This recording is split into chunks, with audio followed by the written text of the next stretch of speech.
Good morning students, स्वागत है आपका चेतन सर मैथ क्लासेस में। तो स्टूडेंट्स, आज हम शुरू करने वाले हैं exercise 2.2 class 7th introduction part. पिछली एक्सरसाइज में हमने फ्रैक्शंस के बारे में इंट्रोडक्शन और फ्रैक्शन क्या होते हैं और किस तरीके से उनके पार्ट्स को सॉल्व करते हैं, एलसीएम लेके उनको प्लस माइनस कैसे करते हैं, हमने सीखा था।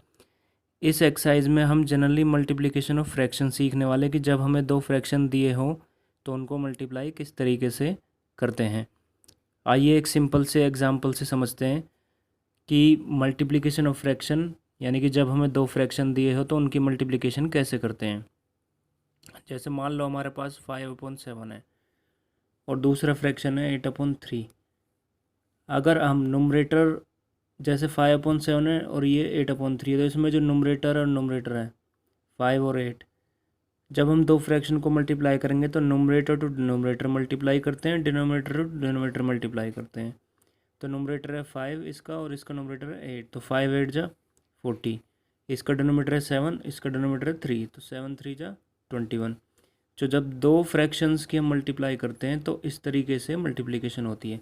आइए एक और एग्जांपल ले लेते हैं। जैसे मान लो मैं ये 5/3 और मल्टीप्लाई इसे लेते हैं 2/7। अब इनकी मल्टीप्लाई कैसे होगी? 5 2 जा 10, 7 3 जा 21। तो ये इस तरीके से मल्टीप्लाई होगा। चलिए, अब हमने ये मल्टीप्लिकेशन ऑफ फ्रैक्शन तो पढ़ लिया, किस तरीके से दो फ्रैक्शंस को मल्टीप्लाई करते हैं। अब हम पढ़ते हैं कि एक होल नंबर हो और दूसरा फ्रैक्शन हो तो मल्टीप्लिकेशन कैसे होगी। देखें ध्यान से। अब multiplication of a fraction by a whole number, example लेते हैं। जैसे मान लो हम 5 ले लेते हैं और मल्टीप्लाई लेते हैं 2/7। तो ये फ्रैक्शन है लेकिन ये होल नंबर है, फ्रैक्शन नहीं है, तो हम क्या करेंगे, इसके नीचे 1 लगाएंगे। Multiplication of a fraction by a whole number करने के दो तरीके हैं। एक तो ये वाला है सिंपल कि भाई जैसे हमें होल नंबर दे दिया जाए 5, 5 के नीचे 1 लगाओ। अब ये पूरा ये एक फ्रैक्शन हम ऐसे ट्रीट कर सकते हैं फ्रैक्शन की तरह। तो नोमरेटर को नोमरेटर से 5 2 जा 10 और 7 1 जा 7। तो इस तरीके से मल्टीप्लिकेशन होगी। दूसरा है, अगर हम 5 इंटू 2/7 कहीं पे लिखा हुआ तो इसका जनरली मतलब होता है कि 2/7 को 5 बार प्लस करना। कैसे? इस तरीके से 2/7 2/7 2/7 2/7 और ये 2/7, उसके बाद ये 7, फिर ये 2 + 2 प्लस, जैसे इसका एलसीएम लेते हैं हम 2 + 2 + 2। उसके बाद ये कितने हो गए? 2 + 2 4, 4 + 2 6, 6 + 2 8, 8 + 2 10, 10/7। तो ये इसका आंसर। तो इस तरीके से हम करते हैं multiplication of a fraction by a whole number. जैसे हमें कोई कंप्लीट नंबर दिया हो तो उसकी मल्टीप्लिकेशन या तो हम इस तरीके से कर सकते हैं या इस तरीके से कर सकते हैं। लेकिन ये वाला थोड़ा लॉन्ग प्रोसेस है, लॉन्ग प्रोसेस। तो अधिकतर जो मल्टीप्लाई करते हैं हम इस तरीके से करते हैं। ठीक है, आइए अब चलते हैं नेक्स्ट हेडिंग की तरफ। थर्ड हेडिंग है fraction as an operator. Fraction as an operator of क्या होता है, देखे जरा ध्यान से। जैसे मान लो हमारे पास 20 है और 20 का आधा हम जानते हैं। अगर 20 को हाफ करें यानी कि 20 को अगर 2 से डिवाइड करते हैं तो कितना मिलता है? ये मिलता है 10। ठीक है, तो हमने 20 का हाफ किया। तो इसको लिखा कैसे जा सकता है? इसको इस तरीके से लिखा जा सकता है 1/2 ऑफ 20। कहीं पे हमें ऐसा लिखे मिले तो इसका मतलब होता है कि ये 1/2 और ऑफ का मतलब होता है मल्टीप्लाई। क्या होता है ऑफ का मतलब? ऑफ का मतलब होता है मल्टीप्लाई। तो जैसे 20 को हमने 2 से डिवाइड करके 10 आया, यानी 20 का हाफ किया तो 10 आया। तो इसको एक और तरीके से लिखा जा सकता है। वो तरीका है ये कि हमने हाफ किया यानी कि 1/2 मीन्स हाफ। 1/2 का मतलब होता है हाफ। हमने 1/2 किया किसका? 20 का, तो 1/2 ऑफ 20। तो अब हम क्या करेंगे, इसके नीचे 1 लगाएंगे और 20 को ऊपर वाले से मल्टीप्लाई 20, 1 को नीचे वाले से कि डिनोमिनेटर टू डिनोमिनेटर 2, 2 से कट गया, कितना आ गया 10, तो ये 10 आ गया। यानी कि 20 को 2 से डिवाइड करते हैं तो 10, और इस तरीके से करते हैं तो भी 10। तो कहीं भी अगर आपको आगे क्वेश्चनों में ऑफ मिलता है, आगे क्वेश्चन आएंगे जैसे ऐसे निकालने को आ सकते थे 3/4 ऑफ 20, यानी 20 का 3/4 पार्ट निकाले। अब यहाँ हाफ का तो पता था, 3/4 नॉर्मली 20 से ऐसे डिवाइड करके नहीं निकाला जा सकता, तो उसका ये एक तरीका है। तो इसमें क्या करना है, इसमें हम करेंगे 3/4 ऑफ की जगह मल्टीप्लाई 20, फिर ये 1, और इसको ऐसे कर सकते हैं 4 से कट हो जाएगा 5, उसके बाद 5 3 जा 15, तो ये आ गया 3/4 ऑफ 20। तो जनरली जो ऑफ होता है ऑफ, इसको हम मल्टीप्लाई के तौर पे देखते हैं, तो इसे एन ऑपरेटर, एक ऑपरेटर भी कहते हैं। क्या कहते हैं, एन ऑपरेटर। तो आइए अब चलते हैं एक्सरसाइज की तरफ। इससे पूरी एक्सरसाइज में हमने सिर्फ मल्टीप्लिकेशन पढ़नी है, तो ध्यान से देखें। तो बच्चों, एक्सरसाइज शुरू करने से पहले आपके पास एनसीईआरटी बुक होनी चाहिए, और एनसीईआरटी बुक में जब मैं क्वेश्चंस को रीड करूं तो आपको भी वहाँ ध्यान से देखना है। तो जो सबसे पहला क्वेश्चन है वो है, which of the drawings A to D shows, यानी कि नीचे कुछ ड्राइंग्स बनी हुई है बेटा इस तरीके से, ये सर्कल है, ये रेक्टेंगल है, और आगे भी। तो इसमें जो ड्राइंग्स, टोटल ड्राइंग्स बनी हुई है वो ए से लेकर डी तक बनी हुई है।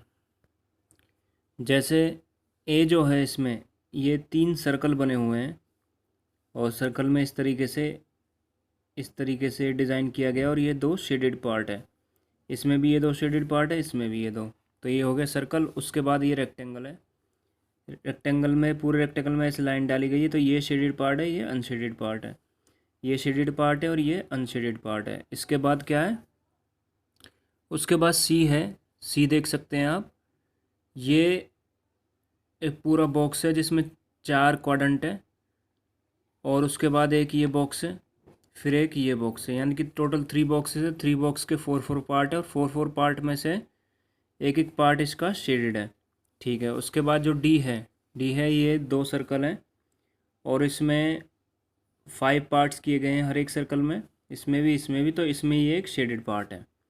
अब इनको सोल्व कैसे करना है, इनको सोल्व ऐसे करना है, ध्यान से देखना है। जैसे हमें 4 शेडेड पोर्शन दिए हैं, उसके बाद ये 1 2, फिर ये 3, फिर ये 4, 4 ऑप्शन दिए। अब ये किसका ऑप्शन है, किस शेडेड पार्ट का ऑप्शन है, तो इसको पता लगाने का बहुत ही सिंपल तरीका, ध्यान से देखना, मेरे साथ बने रहें। जैसे फर्स्ट पार्ट लेते हैं ए, इसमें ये सर्कल है, सर्कल में कितने पार्ट है, टोटल पार्ट है 3, ठीक है। शेडेड कितने हैं, शेडेड है 2। उसके बाद इस पे आ जाते हैं, इस सर्कल पे, इसमें टोटल पार्ट कितने हैं 3, और शेडेड कितने हैं, शेडेड है 2। इसमें कितने टोटल पार्ट है 3, और शेडेड कितने हैं, शेडेड है 2। तो इसको हम क्या लिख सकते हैं, इसको इस तरीके से लिख सकते हैं, 2 इनके बीच में टोटल ये प्लस ही हो रहे हैं, तो ये इसको इस तरीके से लिखा जाता है 2/3 प्लस 2/3 प्लस 2/3, और ये 3 बार है, तो इसको हम इस तरीके से भी लिख सकते हैं 3 × 2 में 2/3। तो ये किससे मैच करता है, ये मैच करता है इससे, यानी जो थर्ड है उसका आंसर है ए, ठीक है। इस तरीके से करना है आपको। अभी मैंने बताया 2/3 प्लस 2/3 प्लस 2/3 को इस तरीके से भी लिखा जा सकता है, ठीक है। अब आते हैं बी पे। बी पे क्या करना है, ध्यान से देखें, ये पूरा एक रेक्टेंगल है, इसके कितने पार्ट है टोटल 2, कितने शेडेड पार्ट है 1, प्लस में, उसके बाद ये यहाँ भी आप प्लस लगा लें, उसके बाद ये इसमें टोटल पार्ट कितने 2, शेडेड पार्ट कितने 1। तो इसको कैसे लिखा जा सकता है, इसको लिखा जा सकता है 2 × 2 में 1/2। तो ये किससे मैच करता है, ये मैच करता है सेकंड से, सेकंड का क्या है बी, ठीक है। अब चलते हैं नेक्स्ट की तरफ, सी की तरफ। अब करते हैं सी पार्ट। सी पार्ट में देख सकते हैं यहाँ टोटल कितने पार्ट है 4। कितने पार्ट शेडेड है 1। फिर प्लस में टोटल कितने पार्ट है 4। कितने पार्ट शेडेड है 1। फिर प्लस में कितने पार्ट है टोटल 4। कितने पार्ट शेडेड है 1। तो अब इसको कैसे लिख सकते हैं 3 में 1/4, जैसे मैंने इंट्रोडक्शन पार्ट में बताया था। अब ये किससे मैच कर रहा है, ये मैच कर रहा है इससे, तो इसका आंसर है सी। अब जो बाकी बचा देखते हैं आगे। अब इसमें टोटल कितने पार्ट हैं 5। कितने शेडेड है 1। फिर प्लस में टोटल कितने पार्ट है 5। कितने शेडेड है 1। जब इनको हम इस तरीके से लिखेंगे क्या आएगा 2 में 1/5। तो ये किससे मैच कर रहा है, जाहिर सी बात है इसका आंसर है ए। ठीक है, अब ये क्वेश्चन हो गया हमारा। अब चलते हैं नेक्स्ट क्वेश्चन की तरफ। तो बच्चों बहुत ईजी था, लेकिन देखने में फिगर को लग रहा था कि ना जाने कितना डिफ़िकल्ट होगा। नहीं, बिल्कुल आसान था। आप लोगों को मैं जानता हूँ समझ में आ गया होगा। अब चलते हैं नेक्स्ट क्वेश्चन की तरफ, क्वेश्चन नंबर 2। अब सेकंड क्वेश्चन क्या है देखे ज़रा अपनी बुक में। Some pictures A to C are given below. Some picture A to C are given below, tell which of them show. तो उनमें से हमें बताना है कि कौन सी पिक्चर किस फ्रैक्शन को शो करती है A to C में। तो ये पिक्चर हमारी A ये है, उसके बाद B है। ये ट्रायंगल्स दे रखे हैं, देख सकते हैं आप अपनी बुक में भी, इस तरीके का फिगर है। और जो सी पार्ट है, सी पार्ट आप देख सकते हैं इस तरीके के बॉक्सेस हैं। एक बॉक्स में 5 सब बॉक्सेस हैं, 5 रेक्टेंगल्स इसमें ड्रॉन किए गए हैं, जिसमें एक एक शेडेड है, देख सकते हैं आप। तो इसको हमें बताना है कौन से फ्रैक्शन से मैच कर रहे हैं। आइए करते हैं इन्हें। आइए करते हैं पहला क्वेश्चन। देख सकते हैं इसमें कितने शेडेड पोर्शन है, टोटल कितने पोर्शन है 3। और कितने इसमें शेडेड पोर्शन है 1। टोटल पार्ट कितने 3, शेडेड पोर्शन है 1। उसके बाद ये टोटल पार्ट 3 और शेडेड पोर्शन है 1। इनको अगर प्लस करेंगे तो ये कुछ ऐसा बनेगा 2 में 1/3, यानी कि आ जाएगा इसकी इससे मल्टीप्लाई 2 1 जा 2, 2/3, यानी कि अब 2 शेडेड पार्ट और टोटल पार्ट कितने 3। तो ये इस तरीके से करना है। और ये किससे मैच कर रहा है, ये जो मैच कर रहा है ये कर रहा है 2/3 इससे। तो इसका जो आंसर है वो ए है। ठीक है, अब चलते हैं नेक्स्ट क्वेश्चन की तरफ। अब बी में क्या है, बी में आप देख सकते हैं ये एक ट्राइंगल है, ट्राइंगल के अंदर छोटे छोटे ट्राइंगल्स हैं। टोटल पार्ट कितने हैं इस ट्राइंगल के, इसमें है 4, 1 2 3 4। शेडेड पार्ट कितने हैं 3। फिर प्लस इसमें भी 3 शेडेड पार्ट है, टोटल पार्ट है 4।